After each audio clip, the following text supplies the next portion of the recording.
اسرائیل کی ڈھٹائی اور بے شرمی برقرار ہے۔ ایک بار پھر ہسپتال نشانہ۔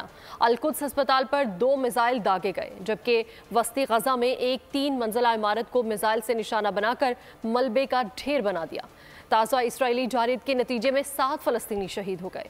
گزشتہ 24 گھنٹوں میں تعداد 72 ہو چکی ہے۔ اب کل شہداء کی تعداد کم سے کم 3800 تک پہنچ چکی ہے۔ زخمیوں کی تعداد 13,000 سے تجاوز کر چکی ہے۔ اسرائیل کی ڈھٹائی اور بے شرمی برقرار۔ غزہ کے القدس اسپتال کی جانب 2 میزائل فائر کی میڈیا پر وائرل ہے۔ میزائل کی دہشتناک آواز سے بچوں سمیت بڑوں کے دل دہل گئے۔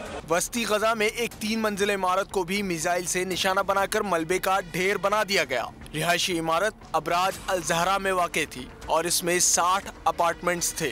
حملے سے قبل عمارت خالی تھی، جس سے انسانی نقصان نہیں ہوا، تاہم رہائشی اب اپنے گھروں سے محروم ہو گئے ہیں۔ اسرائیل نے غزہ کے انتہائی آبادی والے علاقے طلال البحا میں بھی میزائل حملے کیے ہیں۔ غزہ کی وزارت صحت کے مطابق زخمیوں اور شہداء کا بڑا تعلق غزہ سے ہے، جبکہ مقبوضہ مغربی کنارے میں 69 شہادتیں ہوئی ہیں۔ کل 13,300 زخمی ہو چکے ہیں، جن میں صرف 12,000 کا تعلق غزہ سے ہے۔ سبسکرائب کریں اور بیل دبائیں تاکہ کوئی خبر رہ نہ جائے۔